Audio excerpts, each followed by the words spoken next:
नमस्कार दोस्तों, स्वागत है आप सभी का आपके अपने YouTube चैनल अपनी क्लास में। दोस्तों, इस वीडियो में मैं आपको आपके बिहार बोर्ड इंटर परीक्षा 2021 के लिए फिजिक्स के 35 मोस्ट इंपॉर्टेंट प्रश्न बताऊंगा। आप मेरा विश्वास कीजिए, यदि आप इन 35 प्रश्नों से बने हुए मॉडल पेपर को पढ़ लेते हो तो आपके फिजिक्स भौतिक विज्ञान के सब्जेक्ट में बहुत ही अच्छे नंबर बनने वाले हैं। तो चलिए स्टार्ट करते हैं हमारी इस मॉडल पेपर का पहला प्रश्न, जिसमें पूछा गया है चुंबकीय क्षेत्र बी सदिश में अवस्थित एम सदिश चुंबकीय आघूर्ण वाले धारापाश द्वारा अनुभूत बल आघूर्ण टो का मान होता है। तो दोस्तों, आपसे इस प्रश्न के अंदर बल आघूर्ण टो का मान पूछा है, तो आप सब जानते हैं कि टो बराबर होता है चुंबकीय आघूर्ण एम सदिश क्रॉस चुंबकीय क्षेत्र बी सदिश। तो दोस्तों, इसका जो करेक्ट आंसर है वो होगा ऑप्शन नंबर ए। आगे चलते हैं, हमारे पास में दूसरा प्रश्न पूछा गया है अनुचुंबकीय पदार्थ की प्रवृत्ति है।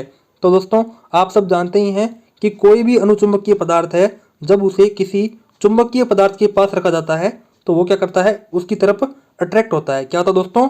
अट्रैक्ट, यानी कि आकर्षित होता है। अब चुंबकीय क्षेत्र की तीव्रता क्या है, उस पर डिपेंड करता है कि अनुचुंबकीय पदार्थ की प्रवृत्ति क्या होगी। तो दोस्तों, इसका करेक्ट आंसर क्या होगा? चुंबकीय क्षेत्र पर निर्भर करता है अनुचुंबकीय पदार्थ, यानी कि दूसरे का करेक्ट आंसर होगा ऑप्शन नंबर डी। आगे चलते हैं, हमारे पास में तीसरा प्रश्न पूछा गया है आवेश के पृष्ठ घनत्व का मात्रक होता है। तो दोस्तों, इसका जो करेक्ट आंसर है वो होगा ऑप्शन नंबर ए, यानी कि कूलाम बटा मीटर स्क्वायर। ठीक है दोस्तों, इसको हम कह सकते हैं कूलाम पर मीटर स्क्वायर।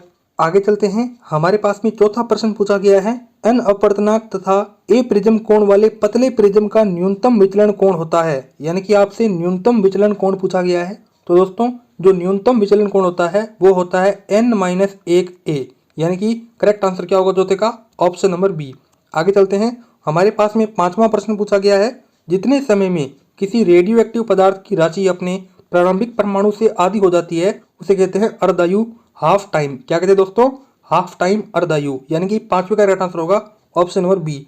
आगे चलते हैं, हमारे पास में छठा प्रश्न पूछा गया है निम्नलिखित में से किसका अपवर्तनांक सबसे अधिक होता है।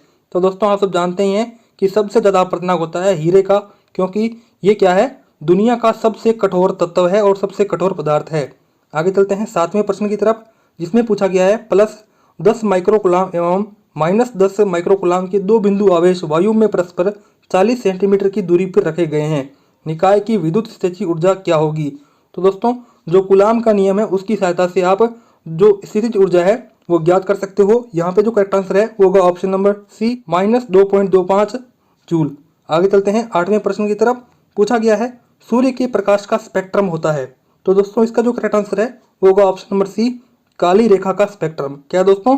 काली रेखा का स्पेक्ट्रम। दोस्तों, आगे चलते हैं, यदि आप किसी भी सवाल में अटक गए हो या फिर आपसे वो सवाल सोल्व नहीं हो पा रहा है तो बस आपको डाउटनर टैब पर उस सवाल का फोटो खींचना है, फिर इसके तुरंत 5 सेकंड के बाद आपको उस सवाल का पूरा सॉल्यूशन मिल जाएगा। और आपको बता दूं कि डाउटनर टैब पर बोर्ड परीक्षाओं की तैयारी भी बहुत ही अच्छी तरीके से करवाई जाती है। साथ ही आप यहाँ पर नीट IIT जैसी परीक्षाओं की तैयारी भी कर सकते हैं। अभी इस समय डाउटनर टैब पर कक्षा 9वीं से 12वीं तक के विद्यार्थियों के लिए लाइव क्लासेस भी चलाई जा रही है, यानी कि अब सारी पढ़ाई होगी डाउटनर टैब पर। तो आप आज ही इस ऐप को डाउनलोड कीजिए और पढ़िए ऑनलाइन। हमारे पास में 9वां प्रश्न पूछा गया है आयाम अधिमिश्रण में अधिमिश्रित सूचनांक होता है। तो दोस्तों, जो आयाम अधिमिश्रण है उसमें जो अधिमिश्रित सूचनांक है वो 0 से 1 के बीच में होता है, यानी कि 9वें का करेक्ट आंसर होगा ऑप्शन नंबर बी। आगे चलते हैं 10वें प्रश्न की तरफ, विद्युत परिपथ की शक्ति क्या होती है, यानी कि आपसे पावर पूछी गई है। तो दोस्तों, पावर का फॉर्मूला क्या होता है? V²/R, यानी कि वोल्ट स्क्वायर बटा प्रतिरोध।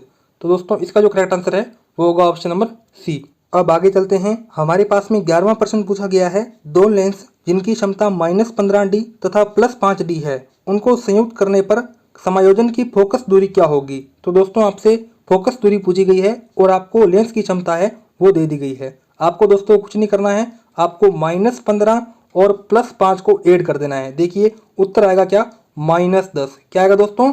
-10D। क्या आएगा दोस्तों? -10D। आगे हमारे पास में 12वां प्रश्न पूछा गया है। दोस्तों, इस प्रश्न के अंदर आपको कोई एक आंख का दोष या रोग बताना है। देखिए, आपको कंडीशन दी गई है, इसमें कहा गया है कि आंख के उस दोष को दूर करने के लिए जब हम बेलनाकार लेंस का प्रयोग करते हैं तो वो जो दोष है वो कौन सा होता है। तो दोस्तों, वो होता है आंख के अंदर एस्टिग्मेटिज्म। क्या होता है दोस्तों? एस्टिग्मेटिज्म। ये एक प्रकार का आंख का रोग है जिसमें हम बेलनाकार लेंस है उसका यूज करते हैं। 13वां प्रश्न पूछा गया है किसी पृष्ठ के अंदर यदि +Q आवेश रख दिया जाए तो संपूर्ण पृष्ठ से निकलने वाला विद्युत फ्लक्स कितना होगा। तो दोस्तों, ये जो विद्युत फ्लक्स होता है उसको दर्शाते हैं फाई से। इसका जो करेक्ट आंसर है वो होगा ऑप्शन नंबर बी, यानी कि क्यू बटा ई डॉट। क्या होगा दोस्तों? क्यू बटा ई नॉट।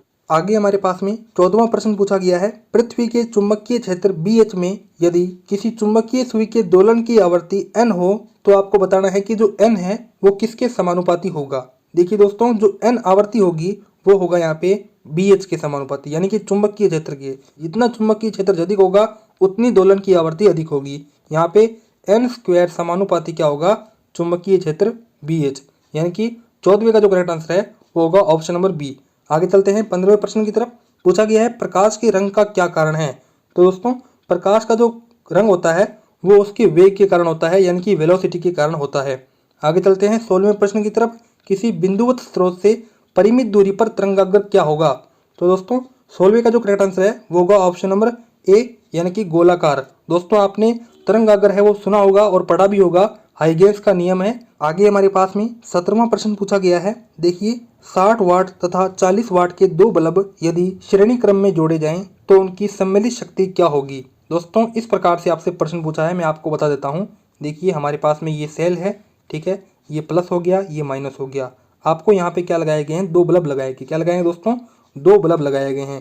पहले की शक्ति है 60 वाट और दूसरी की शक्ति है 40 वाट। दोस्तों, जब भी कोई श्रेणी क्रम में चीज संयोजित की जाती है तो उसको हमेशा ऐड किया जाता है। तो 40 प्लस क्या हो जाएगा? 60, यहाँ पे हो जाएगा 100 वाट। क्या हो जाएगा दोस्तों? 100 वाट, यानी कि करेक्ट आंसर होगा ऑप्शन नंबर ए। आगे चलते हैं 18वें प्रश्न की तरफ। यदि किसी ऊंचाई ट्रांसफार्मर के प्राथमिक तथा द्वितीयक में क्रमशः N1 और N2 लपेटे हैं तो क्या होगा दोस्तों? क्या N1 N2 से बड़ा होगा या फिर N2 N1 से बड़ा होगा? तो दोस्तों, N2 है वो N1 से बड़ा होगा, यानी कि 18वें का करेक्ट आंसर होगा ऑप्शन नंबर बी। आगे चलते हैं 19वें प्रश्न की तरफ। ताप बढ़ने से अर्धचालक का विशिष्ट प्रतिरोध है वो घटता है, बढ़ता है या फिर अपरिवर्तित रहता है या फिर शून्य हो जाता है। तो दोस्तों, इसका जो करेक्ट आंसर है वो होगा ऑप्शन नंबर बी, यानी कि ताप बढ़ाने से अर्धचालक का जो विशिष्ट प्रतिरोध है, जो स्पेसिफिक रेजिस्टेंस है, वो घटता है। आगे हमारे पास में 20वां प्रश्न पूछा गया है। विद्युत द्विध्रुव की निरक्षीय स्थिति में विद्युत विभव का व्यंजक होता है। दोस्तों, कोई भी विद्युत द्विध्रुव है, यानी कि प्लस और माइनस और उसके बीच में कुछ ना कुछ दूरी, वो क्या कहलाता है? विद्युत द्विध्रुव कहलाता है। और उसकी जो निरक्षीय स्थिति है उसमें जो विद्युत विभव है उसका व्यंजक आपसे पूछा गया है। तो इसका जो करेक्ट आंसर है वो होगा ऑप्शन नंबर डी। अब आगे देखते हैं, हमारे पास में 21वां प्रश्न पूछा गया है। LR परिपथ का शक्ति गुणक होता है। तो दोस्तों, LR परिपथ का जो शक्ति गुणक होता है वो होता है R बटा under the root R square plus W square into L square, यानी कि करेक्ट आंसर होगा ऑप्शन नंबर बी। आगे हमारे पास में 22वां प्रश्न पूछा गया है, जिसमें आपको एक उत्तल लेंस दिया गया है जिसका अपवर्तनांक n बराबर है 1.5। इस उत्तल लेंस को हम पानी में डुबोते हैं तो आपको बताना है कि ये उत्तल लेंस अब किस तरह से व्यवहार करेगा। देखिए, एक उत्तल लेंस को पानी n बराबर 1.33 में डुबोया जाता है तब ये व्यवहार करता है। तो दोस्तों, ये जो उत्तल लेंस है वो अपसारी लेंस की तरह व्यवहार करता है।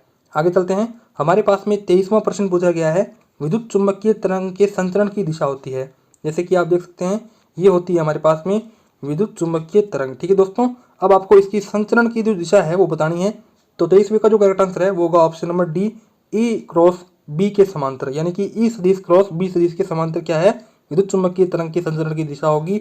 आगे चलते हैं, हमारे पास में 24वां प्रश्न पूछा गया है। आदर्श अमीटर का प्रतिरोध होता है। दोस्तों, पता होगा अमीटर है वो धारा मापता है और जो वोल्ट मीटर है वो विभवांतर मापता है। तो आदर्श अमीटर है उसका जो प्रतिरोध है वो होगा हमारे पास में 0, यानी कि करेक्ट आंसर होगा ऑप्शन नंबर ए। आगे चलते हैं, हमारे पास में 25वां प्रश्न पूछा गया है। सामान्य समायोजन के लिए खगोलीय दूरदर्शक की आवर्धन क्षमता होती है। दोस्तों, ये जो आवर्धन क्षमता है वो होगी हमारे पास में -FE बटा F0। क्या होगा दोस्तों? -FE बटा F0, यानी कि 25वें का करेक्ट आंसर होगा ऑप्शन नंबर सी। आगे चलते हैं 26वें प्रश्न की तरफ। डायनेमो के कार्य का सिद्धांत आधारित है। तो दोस्तों, जो डायनेमो का जो कार्य सिद्धांत है वो विद्युत चुंबकीय प्रेरण पर आधारित है, यानी कि करेक्ट आंसर होगा ऑप्शन नंबर बी। आगे चलते हैं, हमारे पास में 27वां प्रश्न पूछा गया है। प्रत्यावर्ती धारा परिपथ में यदि धारा I तथा वोल्टेज के बीच कालांतर फाई हो तो धारा का वाटहीन घटक होगा। तो दोस्तों, धारा का जो वाटहीन घटक है वो होगा हमारे पास में option number C, I sin phi. क्या होगा दोस्तों? I sin phi. आगे हमारे पास में 28वां प्रश्न पूछा गया है। स्थिर विभवांतर पर किसी विद्युत परिपथ का प्रतिरोध आधा कर दिया जाए तो उत्पन्न ऊष्मा का मान होगा। तो दोस्तों, जो उत्पन्न ऊष्मा है वो होगी दोगुनी, यानी कि करेक्ट आंसर होगा ऑप्शन नंबर बी। आगे हमारे पास में 29वां प्रश्न पूछा गया है, प्रत्यावर्ती धारा यानी कि अल्टरनेटिंग करंट के वर्गमूल मध्य मान का और शिखर मान का अनुपात है। तो दोस्तों 29वें का करेक्ट आंसर होगा ऑप्शन नंबर बी, यानी कि 1/√2। आगे हमारे पास में 30वां प्रश्न पूछा गया है, लैम्डा तरंग दैर्ध्य वाले फोटोन की ऊर्जा होती है। तो दोस्तों इसका जो करेक्ट आंसर है वो होगा ऑप्शन नंबर बी, यानी कि एच सी लैम्डा। एच का मान यहाँ पे होगा प्लांक स्थिरांक, सी हमारे पास में आवृत्ति है और लैम्डा हमारे पास में तरंग दैर्ध्य है। आगे चलते हैं, एक तार में 1 एम्पीयर धारा प्रवाहित हो रही है। यदि इलेक्ट्रॉन का आवेश 1 × 6 × 10⁻⁹ कूलाम हो तो प्रति सेकंड तार में प्रवाहित इलेक्ट्रॉनों की संख्या क्या होगी। तो दोस्तों इसका जो करेक्ट आंसर है वो होगा हमारे पास में ऑप्शन नंबर बी, 6.25 × 10⁻18 इलेक्ट्रॉनों की संख्या होगी। आगे चलते हैं, हमारे पास में 32वां प्रश्न पूछा गया है, यदि 100 वोल्ट तक आवेशित करने पर एक संधारित्र की संचित ऊर्जा 1 जूल हो तो संधारित्र की धारिता क्या होगी। तो दोस्तों आपको धारिता बतानी है संधारित्र की। तो इसका जो करेक्ट आंसर है वो होगा ऑप्शन नंबर बी, यानी कि 2 × 10⁴ फेराडे। फेराडे दोस्तों धारिता की क्या होती है, यूनिट होती है। आगे हमारे पास में 33वां प्रश्न पूछा गया है, पृथ्वी के चुंबकीय ध्रुव पर नमन कोण का मान होगा। तो दोस्तों पृथ्वी के चुंबकीय ध्रुव पर नमन कोण का मान होगा हमारे पास में ऑप्शन नंबर सी, यानी कि 90 डिग्री। आगे चलते हैं 34वें प्रश्न की तरफ, जो कि सेमीकंडक्टर अर्धचालक चैप्टर में से आया हुआ है, नैंड गेट का बुलियन व्यंजक क्या होगा। तो दोस्तों इसका जो करेक्ट आंसर होगा हमारे पास में y = a × b बार। कई प्रकार के गेट होते हैं, or gate, and gate, nand gate, and gate, जिनका हमें व्यंजक प्राप्त करना होता है। अब आगे हमारे पास में इस फिजिक्स के पेपर का अंतिम 35वां प्रश्न पूछा गया है, पृथ्वी के किसी स्थान पर एक टीवी प्रेषण टावर की ऊंचाई 245 मीटर है, जितनी अधिकतम दूरी तक इस टावर का प्रसारण पहुंचेगा वह है।